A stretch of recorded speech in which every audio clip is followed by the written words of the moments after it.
Hello everyone. इस video में हम लोग देखते हैं ओशन करंट, महासागरीय तरंग और धाराएं। एक्चुअली इस वीडियो को बनाने का मकसद ये है कि ओशनिक करंट से रिलेटेड जो सवाल होता है या करंट कैसे चलता है, इससे रिलेटेड सवाल, और आपको जो याद करने में दिक्कत होती है ना, ये कौन सा ठंडा है, ये गर्म है, ये ठंडा है, ये गर्म है, इस तरह से, तो इसको भी हम लोग इसमें बहुत ही सिंपल तरीके से, साधारण तरीके से समझ लेंगे पूरी तरह से, जिसके कारण आगे आपको दिक्कत नहीं होगी। पहली बात, जो तरंग होती है ना, सागरीय जो तरंग होती है वो एक्चुअली इस तरह से चलती है, वो इस तरह से चलती है। ठीक है, इसको हम लोग क्या कहते हैं? इसको हम लोग स्रिंग कहते हैं, जिसको क्रिस्ट कहा जाता है, और ये जो होता है वो गर्त होता है। तो इसको हटाइए। अब यहाँ पर आपको ये जो महासागरीय धारा होती है, एक तो इसकी उत्पत्ति कैसे होती है। तो कोई भी जो महासागरीय धारा होती है, जब आप पढ़े होंगे कि हवा कैसे चलती है, यानी विंड कैसे चलती है, तो आपको पता है कि विंड जो है वो high pressure to low pressure चलती है। ठीक है, हाई प्रेशर से लो प्रेशर चलती है। लेकिन अगर आपसे दूसरा सवाल पूछा जाए कि पानी की जो धारा है वो किधर से चलती है, तो वो low pressure to high pressure चलती है। अब कहोगे कैसे? तो सिंपल सी बात है, जिस पे प्रेशर बहुत अधिक होगा वो नीचे की तरफ दब जाएगा। अगर ये एक बाल्टी पानी है, इसके ऊपर हाई प्रेशर है, तो पानी थोड़ा सा नीचे की तरफ बैठेगा। सेम बकेट है, उसके अंदर इसके ऊपर लो प्रेशर है, तो पानी थोड़ा सा ऊपर रहेगा। अगर पानी ऊपर रहेगा तो पानी ऊपर से नीचे की तरफ चलती है ना, इसीलिए पानी लो प्रेशर से हाई प्रेशर की तरफ चलती है। इसके अलावा भी कई सारे फैक्टर हैं, जैसे वही एयर प्रेशर हो गया, हवा अगर चल रही है तो उसके सहारे भी जो करंट है उसकी उत्पत्ति होती है। इसके अलावा पृथ्वी जो मूव करती है, तो उसके कारण भी करंट होता है, पृथ्वी के ग्रेविटेशनल फोर्स के कारण करंट चलती है। इसके अलावा अगर कहीं पे एवोपरेशन बहुत ज्यादा होता है, वाष्पोत्सर्जन बहुत ज्यादा होता है, उस पर डिपेंड करता है, डेंसिटी पे डिपेंड करता है। इसके अलावा सैलिनिटी यानी लवणता पे डिपेंड करता है। तो ये सारी वो चीजें हैं जिसके कारण जो जलधाराएं हैं उसकी उत्पत्ति होती है। जैसे यदि कहीं पे डेंसिटी बहुत ज्यादा है और कहीं डेंसिटी बहुत कम है, घनत्व बहुत ज्यादा होगा ना, घनत्व बहुत ज्यादा होगा, तो वो भी थोड़ी नीचे की तरफ आ जाएगी, और जिसका घनत्व डेंसिटी हल्की होगी वो ऊपर की तरफ होगी, तो ऊपर से नीचे की तरफ पानी चलने लगेगी। तो ये सारी चीजें होती है जिसके कारण जो है ओशनिक करंट यानी महासागरीय जलधाराओं की उत्पत्ति होती है। कुछ और छोटे से फैक्ट और कॉन्सेप्ट को समझ लीजिए। जैसे जहां पे एवोपरेशन बहुत ज्यादा होता है, रेनफॉल ज्यादा होता है, तो उसका भी अंतर होता है। जहां वाष्पीकरण बहुत ज्यादा होगा, तो वहां पे जो तल है वो बहुत नीचे होगा, जो पानी का वाटर लेवल है वो नीचे होगा। और जहां अधिक वर्षा होती है वहां पे पानी थोड़ा सा ऊपर की तरफ होगा। तो इसके कारण भी जो है वो करंट चलनी शुरू हो जाती है। यहां पे भूमध्य रेखीय जलधाराएं अधिक वर्षा के कारण, यानी बारिश यहां पे तो डेली होती है, इस सेक्शन में बारिश डेली होती है। ठीक है, तो बारिश डेली होने के कारण क्या होता है, यहां पे पानी बहुत ज्यादा है, तो इसके कारण यहां पे करंट स्टार्ट हो जाता है, जलधाराएं स्टार्ट होती है। और इस पोल पर यहां पर भी फ्रेश ग्लेशियर के पिघलने के कारण जो करंट है वो बनना शुरू हो जाता है। ठीक है, तो ये सारी चीजें यहां पे आपको 3 वर्ड मिलेगा। एक तो धारा किसको कहते हैं? देखिए, धारा जो होती है वो समुद्र का जो जल होता है, एक निश्चित सीमा के अंतर्गत एक पर्टिकुलर डायरेक्शन में अगर जाती है तो उसको हम लोग धारा कहते हैं, उसको करंट कहते हैं। इसी में एक वर्ड है जिसको हम लोग ड्रिफ्ट कहते हैं। ड्रिफ्ट का मतलब होता है प्रवाह होता है। जैसे ये देखिए, ये वर्ड है, यहाँ पे ड्रिफ्ट वर्ड का यूज किया गया है। देखो ये, तो ड्रिफ्ट का मतलब होता है जब करंट जो है, यानी सागरीय जल का जो सतह है, वो हवा के वेग के अकॉर्डिंग चलता रहे। ठीक है, पवन जिस दिशा में जा रही है उसी दिशा में अगर वो चल रहा है तो उसको हम लोग ड्रिफ्ट कहेंगे। और इसकी स्पीड या इसकी सीमा कोई भी निश्चित नहीं होती है, आराम से ये जा रहा है। तो ये जो है north Atlantic drift, south Atlantic drift इसका बहुत ही अच्छा एग्जाम्पल है। उसी तरह से स्ट्रीम, स्ट्रीम क्या होता है? स्ट्रीम को कहते हैं, यह देखिए जैसे गल्फ स्ट्रीम। स्ट्रीम क्या होता है? जब बहुत अधिक मात्रा में पानी, बहुत अधिक मात्रा में जो जल है वो नदी की तरह एक पर्टिकुलर डायरेक्शन में, निश्चित डायरेक्शन में जब जाती है तो उसको स्ट्रीम कहते हैं। गल्फ स्ट्रीम इसका एक अच्छा एग्जाम्पल है। तो ये सब है। अब यहां पे आप जितना देख रहे हो, तो जो रेड कलर आपको दिख रहा है ये गर्म है और जो ब्लू है ये ठंडी है। ठीक है, जो ब्लू है वो ठंडी है। अब हम लोग बहुत ही साधारण तरीके से, सिंपल तरीके से चीजों को समझने की कोशिश करेंगे। पहले तो आपको पूरे मैप पे ही मैं एक बार ओवर दिखा देता हूं। दो चीज ध्यान रखिएगा, जो करंट 0 डिग्री से यानी लो लैटिट्यूड से हाई लैटिट्यूड की तरफ जाता है वो गर्म होता है, क्योंकि यहां पे गर्मी है। तो यहां से ऊपर की तरफ जाएगी तो ये गर्म होगी, राइट, ये भी गर्म होगी यहां पे। एक ये पहला फैक्ट। और जो पोल से करंट आएगी वो ठंडी होगी। लेब्राडोर, ग्रीनलैंड, मैं नाम नहीं बता रहा, मैं बस आपको यहां पे बता रहा हूं। जो पोल से आएगी वो ठंडी होगी, क्योंकि वहां पे बर्फ होता है, पिघलने से करंट तैयार होता है, तो वो ठंडी होगी। और जो 0 डिग्री से ऊपर की तरफ जाएगी वो गर्म होगी। तो ये एक पॉइंट हुआ। दूसरा फिर से समझिए, कोई भी याद करना नहीं है कुछ भी, दूसरा समझिए। 99% केस में, 99%, कुछ एक्सेप्शन है उसको भी देखेंगे, केस में किसी भी कॉन्टिनेंट के ईस्ट में अगर कोई करंट है, कोई भी ईस्ट में अगर करंट है तो वो रेड आपको दिखेगा, यानी वो गर्म करंट होगी। और अगर वो पश्चिम की तरफ है, यानी किसी भी महाद्वीप के पूरब में अगर आपको दिखेगा, तो उसमें अधिकांश जो करंट है वो गर्म नेचर की होगी और पश्चिम में ठंडी नेचर की होगी।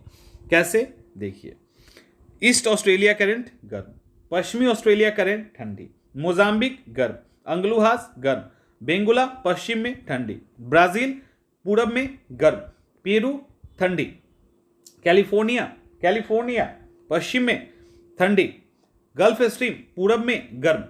मैंने कुछ को छोड़ दिया है बस, ठीक है, पूरब में गर्म। तो इस तरह से यहां पे इसको देखिए, ये पूर्व में है, गर्म है। तो इस तरह से मैक्सिमम जो आपको करंट दिख रहा है वो अगर किसी कॉन्टिनेंट के ईस्ट में है तो उसका नेचर गर्म, और अगर वेस्ट में है तो ठंडी। अब एक और पॉइंट, होता क्या है जब यहां से करंट चला, जैसे यहां से चला, ये ब्राजील के इस पॉइंट से टकरा के 2 भाग में डिवाइड हो गया, एक इधर एक इधर। ये एक लंबी दूरी तय कर रही है, किसके साथ? कॉन्टिनेंट के साथ।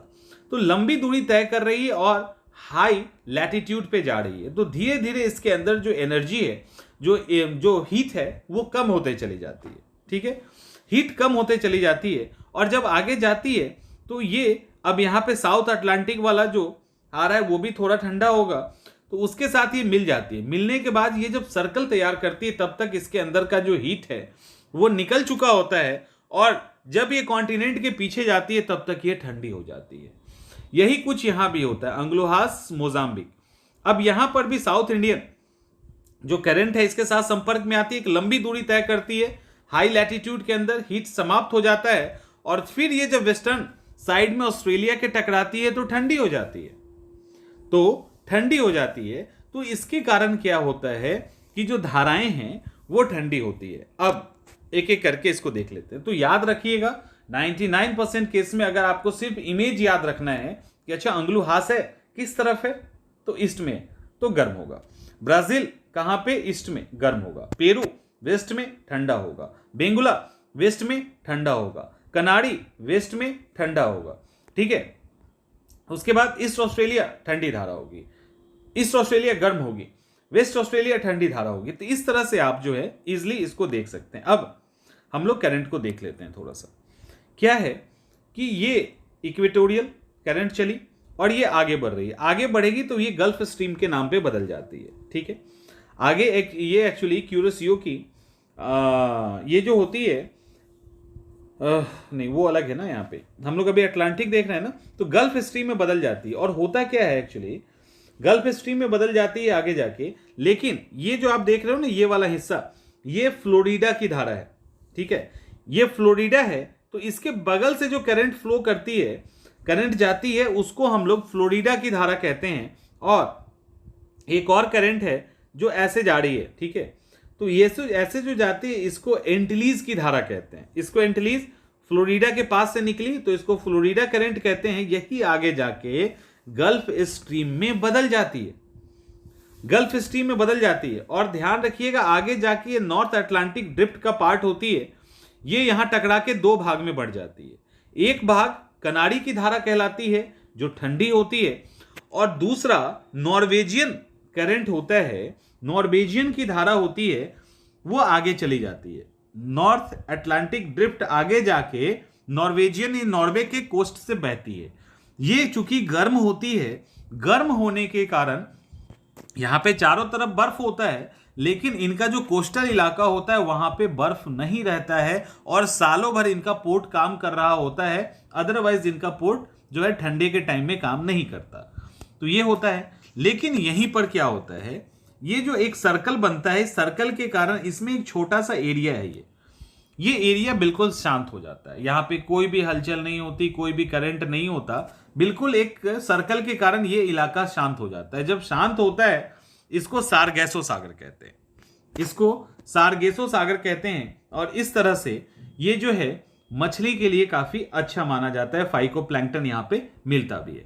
अब ये लेब्राडोर की धारा है, कहां से आ रही है, पोल से आ रही है। ये ईस्ट ग्रीनलैंड की धारा है, ईस्ट है लेकिन ठंडी है। क्यों है, क्योंकि पोल से आ रही है, यानी उच्च अक्षांश से आ रही है। तो इसके कारण ये जो दोनों धाराएं हैं वो ईस्ट में आने के बाद भी ठंडी होती है, तो ये एक्सेप्शन है। इसके बाद अगर हम प्रशांत महासागर के करंट की बात करें, प्रशांत महासागर के करंट की बात करें, अच्छा यहां पे बच गया ना एक और, नीचे साउथ अटलांटिक की बात करें तो यहां पे ब्राजील की जो करंट है वो गर्म है, और बाद में बेंगुला की जो धारा होगी वो क्या होगी, ठंडी हो जाएगी। ठीक है, बेंगुला की धारा ठंडी हो जाएगी और ये दक्षिण अटलांटिक प्रवाह है। तो इस तरह से ये अब ये जो प्रशांत महासागर है इसके अंदर क्या होता है, एक्चुअली जो प्रशांत महासागर है इसमें आप अगर ठीक से देखेंगे तो ये देखिए ईस्ट इक्वेटोरियल है और यहां पर भी है, लेकिन यहां पे ईस्ट ऑस्ट्रेलिया धारा क्या होती है, गर्म हो जाती है। ठीक है, ईस्ट ऑस्ट्रेलिया की जो धारा है वो गर्म हो जाती है। दूसरा क्यूरोशियो की जो धारा है ये भी गर्म होती है, लेकिन क्यूरोशियो की धारा गर्म होती है, आगे क्यूराइल की धारा होती है वो भी गर्म होती है, लेकिन इधर से ओयोशियो की एक करंट आ रही है। ठीक है, ओयोशियो की जो करंट आती है ये होती है ठंडी, क्योंकि ये पोल से होके आ रही होती है। और यही जो नॉर्थ पैसिफिक देख रहे हैं ना, उत्तरी प्रशांत धारा है, ये यहां तक आती है। यहां आने के बाद ये टकरा जाती है, टकराने के बाद ये दो भाग में डिवाइड हो जाती है। एक भाग कैलिफोर्निया की धारा कहलाती है जो ठंडी होती है, दोनों वेस्ट में है, लेकिन कैलिफोर्निया की धारा ठंडी है, वहीं अलास्का की धारा जो होती है वो गर्म हो जाती है। तो ये भी यहां पे एक्सेप्शन है। दूसरी तरफ ये जो ऑस्ट्रेलिया की धारा है ये साउथ पैसिफिक यानी दक्षिणी प्रशांत धारा बनकर ये दक्षिणी अमेरिका के पेरू कोस्ट से टकराता है, और यही इसको पेरू की धारा या हम्बोल्ट की धारा कहते हैं। ये वो करंट है जिसमें आगे जाके लानीना और एल नीनो बनती है। ये चूंकि ठंडी करंट है, लेकिन 3-4 साल के फ्रीक्वेंसी पे ये अचानक से गर्म हो जाती है और एल नीनो की उत्पत्ति होती है। तो यहां पे इंपॉर्टेंट हो गया ये, ठीक है, और यही बाद में एल नीनो बन जाती है, एल नीनो उल्टी हो जाती है और एल नीनो बन जाती है।